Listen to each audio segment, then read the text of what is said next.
Hola muchachos, buenas tardes. En este siguiente video vamos a ver un poco de teoría para continuar con nuestras clases normales a partir de esta contingencia. Entonces vamos a grabar un videito en el cual vamos a hablar de el capítulo 3 que está destinado a hablar de la estructura general de un programa. Voy a ir mostrándolo con ejemplos en PSInt que ya están un poco más familiarizados con él, para que veamos dónde están cada una de las partes del programa. Bien, la estructura general de un programa, empezamos con el concepto de un programa, que es el conjunto de instrucciones, órdenes dadas a la máquina que producirán la ejecución de una determinada tarea. Es decir, todas y cada una de las instrucciones que nosotros le damos a la máquina para que ejecute una tarea particular. Es un medio para conseguir un fin, ¿sí? Cada una de las secuencias de pasos que nosotros escribimos las hacemos con el objetivo de llegar a un fin particular. El fin será probablemente definido como la información necesaria para solucionar el problema. Es decir, tenemos que tener claro qué se va a realizar, qué información necesitamos para solucionar el problema particular. El proceso de programación es, por consiguiente, un proceso de solución de problemas. Eso es el proceso de programación. Los algoritmos que nosotros construimos tienen la particularidad o el fin de solucionar un problema en general. ¿Cuáles son las partes constitutivas de un programa? Bien, tras la decisión de desarrollar un programa, el programador, que somos cada uno de nosotros, debe establecer el conjunto de especificaciones que debe contener el programa. Es decir, todas y cada una de las cosas que yo requiero para solucionar el problema que me encomendaron, ¿sí? Es decir, todas las entradas, todas las salidas, los algoritmos de resolución, que no solamente es una funcioncita o un procedimiento, pueden ser muchos dentro de un programa, que incluirán las técnicas para obtener las salidas a partir de las entradas. Recuerden que lo esencial en este caso es tener muy claras las entradas, lo que se requiere, lo que se necesita para resolver el problema en cuestión. Un programa puede ser considerado como una caja negra.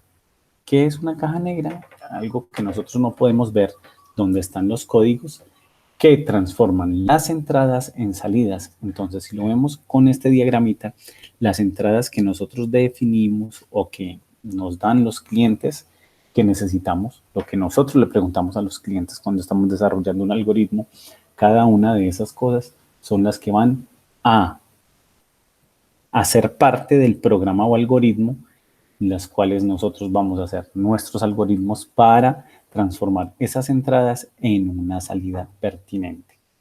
Si nos vamos a PSInt, en el ejemplo de Hola Mundo, no tenemos una entrada clara, sencillamente es escribir en pantalla un mensaje. Sin embargo, si vamos a el otro ejercicio que pusimos como ejemplo en el video anterior, de sumar dos números, aquí ya tenemos claras varias cosas. Primero, tenemos una variable número 1, una variable número 2, que definen nuestras entradas. En la variable número 1 va a quedar el valor del número 1 y en la variable número 2 va a quedar el valor que digita el usuario para el número 2. Esos son dos entradas que necesitamos. Ahora necesitamos una variable adicional para colocar el resultado de esa suma que fue el fin del programa, ¿sí? Entonces aquí está en la etapa de definición las dos variables que necesitamos como entradas y una variable de salida, ¿sí? Volviendo a nuestra presentación,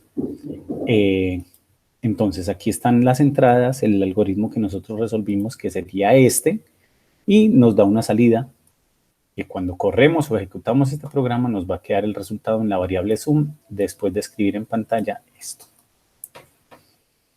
¿Listo? Resulta que para la estructura general de un programa nosotros necesitamos instrucciones y tipos de instrucciones. El proceso de diseño del algoritmo o posteriormente de codificación del programa consiste en definir las acciones o instrucciones que resolverán el problema. Es decir, cada una de las líneas de código que nosotros tenemos que escribir para resolver nuestro problema. En este caso de la suma de los enteros, pues entonces necesitamos pedir 2 enteros al usuario, leerlos y por último realizar la operación de suma, que es lo que encomienda este ejercicio. Las acciones o instrucciones se deben escribir y posteriormente almacenar en memoria en el mismo orden en que han de ejecutarse, es decir, en secuencia. Cuando estamos hablando de un programa que se ejecuta acción tras acción, esto es lo que sucede. Se suben a memoria en el mismo orden que han de ejecutarse y luego entrega el resultado. Bien. Un programa puede ser de dos formas. Puede ser lineal o no lineal. ¿Qué significa que un programa sea lineal? Un programa es lineal si las instrucciones se ejecutan secuencialmente, es decir, sin bifurcaciones, sin decisión ni comparaciones. En nuestro caso particular del ejercicio de Hola Mundo, pues hay solo una instrucción que se ejecuta, escribir Hola Mundo. En los números, en la suma de números, hay varias instrucciones y se ejecutan una tras otra. Esto quiere decir que nuestro ejercicio es lineal. Es lineal porque se ejecuta una instrucción tras la otra. Entonces, primero se definen las variables, luego se solicita el primer número, se lee el primer número, se solicita el segundo número, se lee el segundo número, se ejecuta la acción, es decir, realizamos la operación y por último entregamos el resultado. Entonces es un ejercicio que se ejecuta paso a paso, instrucción tras instrucción. No hay una bifurcación, no hay una división, no hay una condición que me diga si voy para un lado o para el otro. Todo es absolutamente lineal. En el caso del algoritmo, las instrucciones suelen ser acciones. O sea, en este caso, cada una de las acciones o instrucciones es escriba el primer número, escriba el segundo número, realice la operación y entregue el resultado. Entonces, en este caso, nuestro programa es lineal. Un programa es no lineal cuando se interrumpe la secuencia mediante instrucciones de bifurcación. Es decir, en este ejemplo de esta caja que está aquí, la acción 1 se ejecuta, después se ejecuta la acción 2, la acción 3, etcétera, etcétera, hasta la acción X. Pero la acción X me dirige a la acción N y esa acción N me hace devolver a la acción 1. Es decir, aquí hay divisiones que me permiten ir de una instrucción a la otra. Esto es un programa que no es lineal. En PSIN todavía no tenemos un programa que nos muestre cómo sería una bifurcación de esa, pero sí les puedo decir, pues no lo tenemos ejecutado, pero sí les puedo decir que ustedes ya debieron haber hecho uno, por ejemplo, de los números, uno de los ejercicios del taller donde les solicito hacer la suma, la multiplicación, la división y la resta de dos números, deben tener contemplada la posibilidad de que uno de los números sea 0. Cuando uno de los números sea 0, la división no se puede realizar. Recuerden el ejercicio que lo hicimos en clase. Entonces, ahí tendrían que tener una condición. Y esa condición me da una bifurcación y el ejercicio dejaría de ser lineal. Es decir, sería no lineal. Siguiendo con los tipos de instrucciones, las instrucciones dependen de los lenguajes de programación. Como les he dicho en clase anteriormente, todos los lenguajes de programación tienen palabras claves comunes, pero no son todas. Entonces, las instrucciones dependen de cada uno de los lenguajes de programación. Por ejemplo, nosotros aquí en PSINT, que este es un lenguaje pues, de pseudocódigo, no necesitamos un inicio y un final para bloques de instrucciones. Aquí sencillamente tenemos el proceso, el nombre del proceso y el fin del proceso, y ahí podemos escribir nuestras líneas de código. Caso contrario, cuando nosotros escribimos, por ejemplo, un if, un condicional, él nos abre una un fragmento, un pedazo de código que necesita un bloque de inicio y un bloque de final, ¿sí? Sucede en todos los lenguajes de programación. Por ejemplo, en C no existe una condición que diga inicio del sí, pero sí se abre una llave y esa llave se abre y se cierra y las instrucciones que están dentro de esas llaves pertenecen a ese if. ¿Sí? Existen instrucciones básicas que se pueden implementar de modo general y que soportan todos los lenguajes, lo que yo les decía. Hay palabras claves que son comunes en todos los lenguajes, entonces se pueden utilizar. Esos tipos de instrucciones se pueden clasificar de acuerdo a esta clasificación. Instrucciones de inicio y fin, como en el PSIN, aquí estamos proceso y fin del proceso. Si tuviéramos un if, diría inicio del if y fin del if, o si tuviéramos un ciclo, también lo haría de acuerdo al for, al while o al do while, lo que necesitemos, dependiendo también del lenguaje de programación. ¿Sí? Esas son las instrucciones de inicio y fin. Las instrucciones de asignación, como las hemos visto, por ejemplo, aquí en PSInt, aquí decimos que a esta variable, si hay una opción de asignación, que a la variable sum le asignamos, y aquí está el símbolo de asignación, que es el igual. ¿Sí? Este es diferente, este símbolo igual es diferente al comparador. Cuando nosotros hacemos una comparación, utilizamos el doble igual. Cuando decimos que x es igual a y, tenemos que escribir por acá aparte que x, si x es igual a y, así, ¿sí? Así lo podríamos hacer, comparando. En los lenguajes de programación, eso es relativamente común, el igual, porque en muchos lenguajes se utiliza el igual para hacer una asignación.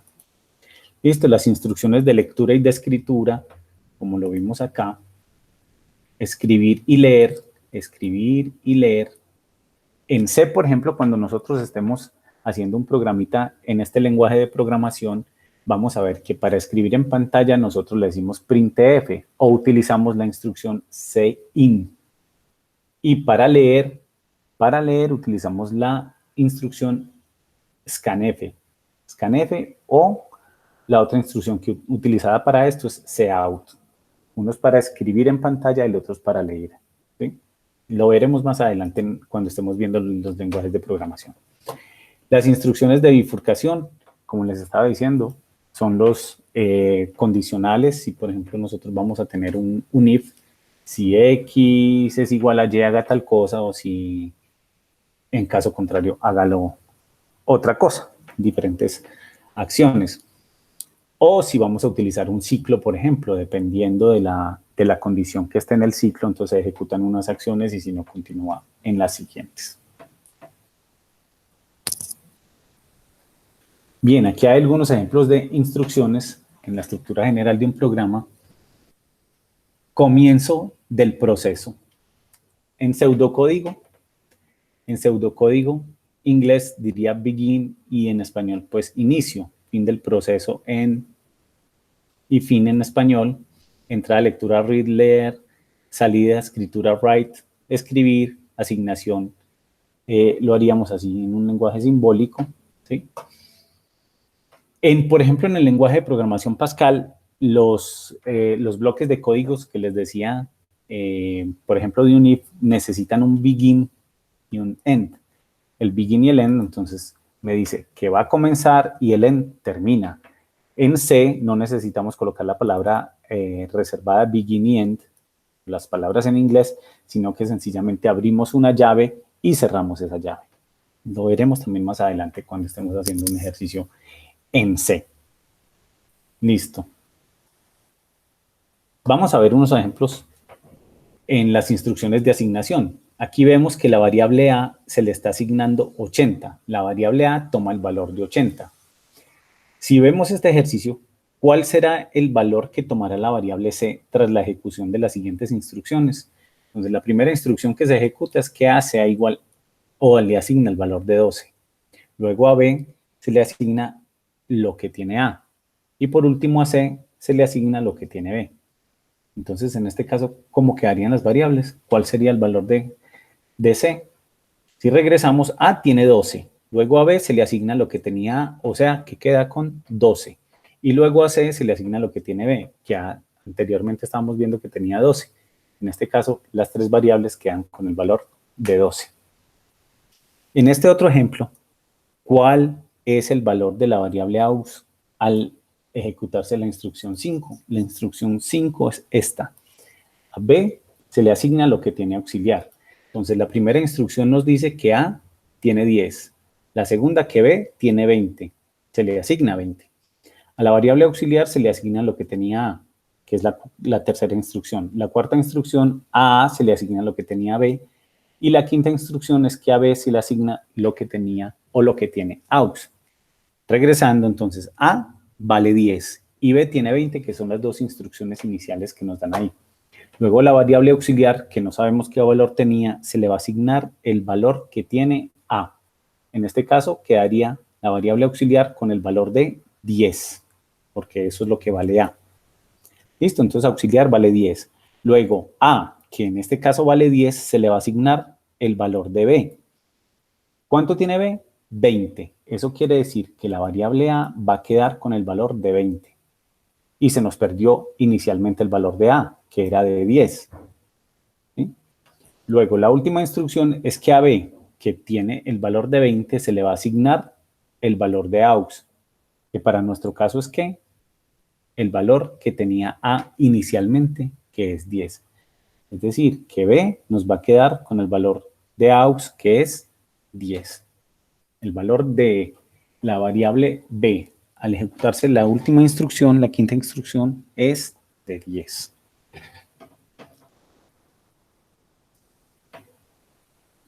Listo.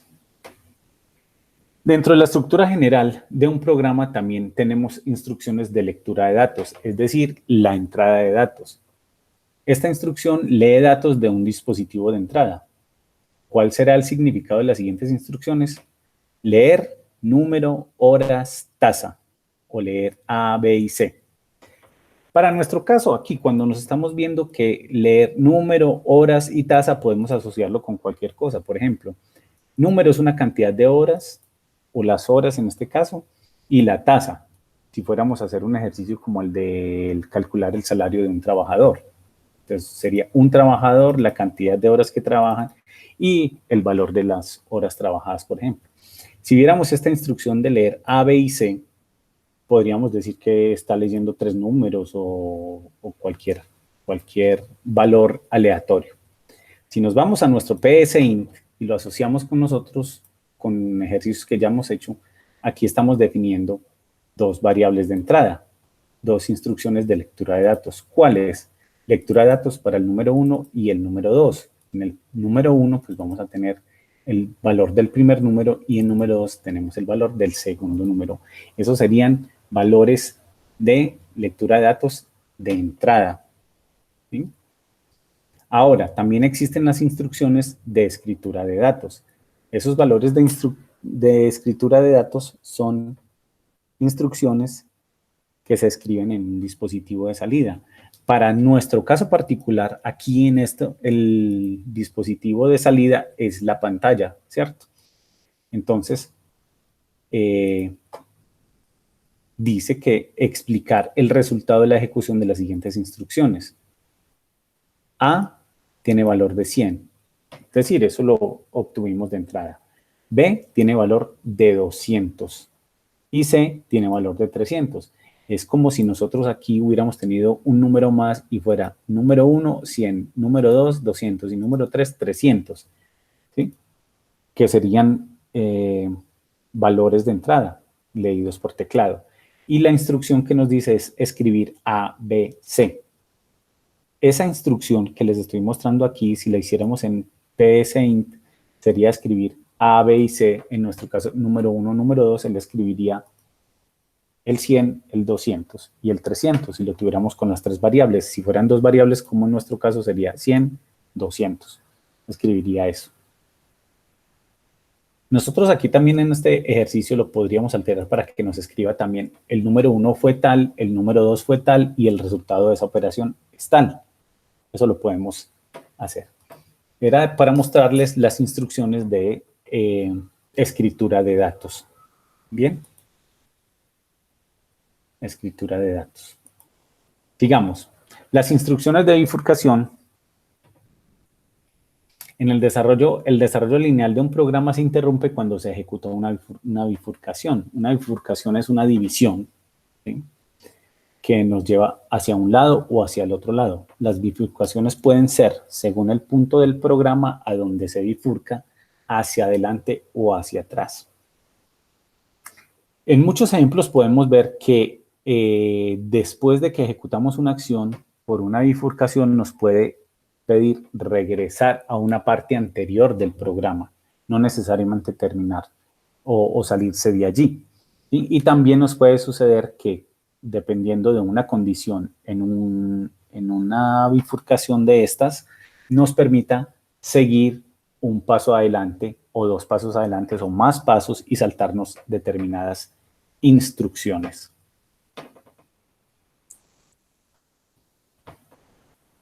Bien, dentro de la estructura general de un programa, los elementos básicos de un programa, aquí los lenguajes de programación tienen elementos básicos utilizados como bloques constructivos, así como reglas para las que esos elementos se combinan. Es decir, estamos hablando de la sintaxis. Recuerden, como ya les dije en clases pasadas, que la sintaxis de los lenguajes de programación no es la misma para todos. Esa sintaxis son las reglas, son palabras reservadas, es la forma en la que los lenguajes de programación entienden el código que nosotros estamos escribiendo. Somos nosotros los que nos tenemos que acomodar como programadores a la sintaxis de los lenguajes de programación. Estas son instrucciones sintácticamente correctas que pueden ser interpretadas.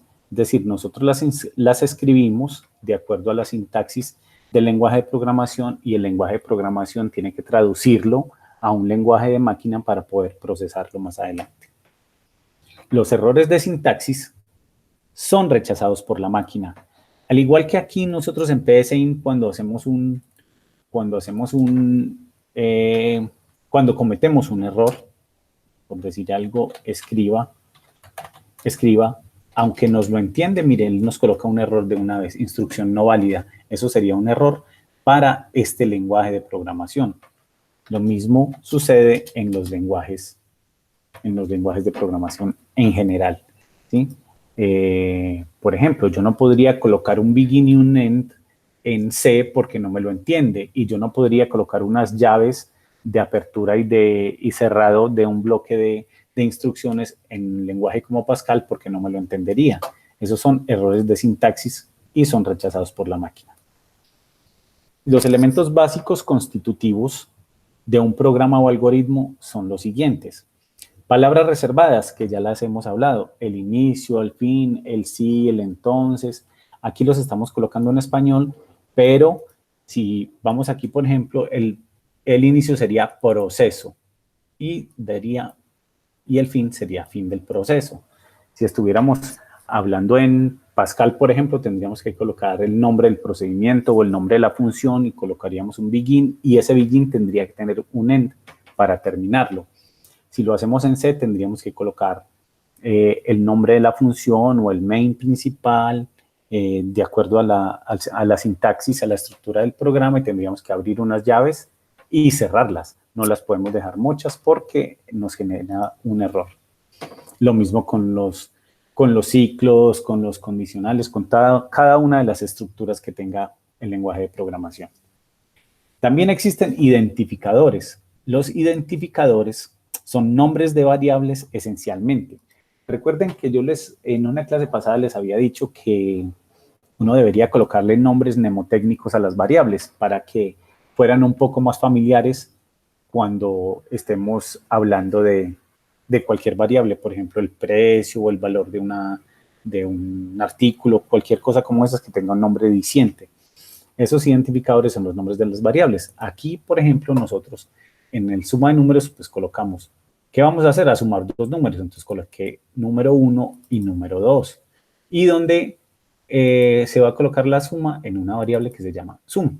Esos son nombres mnemotécnicos que me digan más o menos qué hace. También los elementos básicos constitutivos de un programa o un algoritmo son los caracteres especiales, como la coma, el apóstrofe, etc. Miren que aquí en PCInt, para poder colocar nosotros un mensaje en pantalla, tenemos que decirlo o tenemos que colocarlo entre comillas dobles. Si nosotros no lo colocamos entre comillas dobles, él no nos lo va a entender y no lo va a colocar en pantalla. ¿Sí? Lo mismo en otros lenguajes de programación será una sola comilla o serán las mismas dos, o por ejemplo en C los comentarios los tenemos que poner entre un slash y un asterisco y cerrarlo de la misma manera. Perdón, al contrario, asterisco y después el slash, o si utilizamos otros lenguajes para comentar una línea, es por ejemplo el porcentaje en MATLAB, o una sola línea de comentario en C puede ser 2 backslash. En fin, esos son caracteres especiales que se utilizan. También utilizamos constantes, variables, expresiones, instrucciones, que son elementos básicos constitutivos de un programa. O también están los especiales, que son los bucles o los ciclos, contadores, acumuladores, interruptores, de los cuales ya hemos hablado varias veces. Los elementos básicos de un programa, o sea, las estructuras, podemos hablar de estructuras secuenciales, selectivas y repetitivas. ¿Sí? El amplio conocimiento de todos los elementos de programación y el modo de su integración en los programas constituyen las técnicas de programación que todo buen programador debe conocer. Entonces, cuando nosotros conocemos esas estructuras de cada uno de los lenguajes de programación, podemos hacer programas entendibles por la máquina. ¿Sí? Cuando nosotros no conocemos esto, se nos va a hacer un poco más difícil escribir un programa en un lenguaje de programación dado. Bien, muchachos, este es un videito de teoría de la estructura general de un programa. Vamos a continuar en un siguiente video viendo un programa interactuando, o mejor, incluyendo estructuras secuenciales, selectivas o repetitivas un poco más adelante. ¿Sí? Bien, muchachos, por ahora este es el videito de teoría. En clase, si Dios quiere, volveremos a ver prácticamente un ejercicio, o si continuamos con la contingencia, pues lo haremos también virtual. Les explicaré paso a paso cómo se crea un programa o una estructura secuencial, selectiva y repetitiva, y continuaremos con el desarrollo del curso normal. Bien, por ahora no es más. Nos vemos en otra presentación. Feliz tarde, muchas gracias.